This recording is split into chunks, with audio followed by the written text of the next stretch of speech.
we want the very good ones. So I will look for Nobel Prize winners. That would be cool. So let's see if we have Swiss Nobel laureates. Would there be some? Let's first check that. Yes, there are many of them. Good. So now let's see if those people are also in VF. Good. And let's also get their name from VF. So what we have now is we find Nobel Prize winners on Wikipedia and we get them from VF. But now, of course, this doesn't help you if you want to read a book by those people. Suppose you're in a library, you will say, I want to read a book by a Swiss Nobel Prize winner. Well, you can. Let's now have the Harvard dataset back here. And then you say, well, I'm in Harvard, give me those books by Swiss Nobel laureates. Well, you can do that. So we have a book where the contributor has this name. And let's also have the titles of these works right there. So, there we go.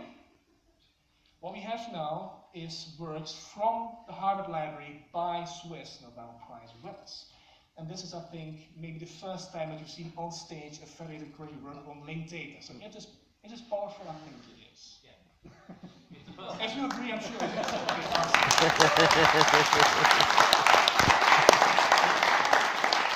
But you're probably thinking, can I also do this myself? Yes, you can do it yourself. I will now send out tweets which contain links to those queries so you can try them yourself. And please do this. You won't bring down my server because it's so lightweight. You might bring down the Wi-Fi network, as you see, so be careful with this.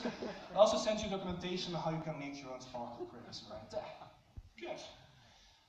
So, what does this all mean to us? Well, that's data sets we've used. I've talked about different interfaces. I've explained why it's necessary that we need this interface with different kind of trade-offs.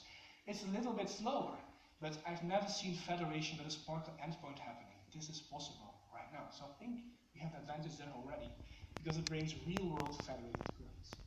What does this mean for you? Well, actually, I think what's important there is this. This right there. This doesn't need to be Harvard. This could be your data. If you publish linked data with such a simple interface, then I can know what books your library has by Swiss Nobel Prize winners or by Dutch Nobel Prize winners or anything. And that's something I might want to do. So actually, I think this should be your data. It's only low effort. All you need to do is have one compressed file that contains your data, and on top of that, you can have this really simple interface with very low cost. We have open source software to actually do this. You can download it from there, you can use it. The IT guys will show you how to boot this. There's also a specification you can use to implement this on top of whatever system you might have already there. What this means is that there's no excuses left to not publish your data anymore. There's an inexpensive interface that allows people to execute queries against a data set. And you can even do it federated with different data sets. Data on the web can finally combine with your data. So this is really the power of linked data. And I admit we still have to fill some gaps. I mean, what I've done here was live Sparkle querying. Not a lot of people would like to do that, but there's solutions for that. We have GUIs where people can drag and drop those things. I think from a technical perspective, the fact that federation actually works was the main hurdle to take. I think all the rest of the obstacles, they can be solved. So there's no more excuses left. Today already it is possible to have sustainable access in a queryable way to linked data. Thanks.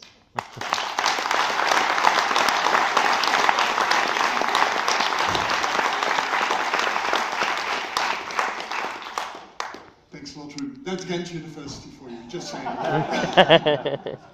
So.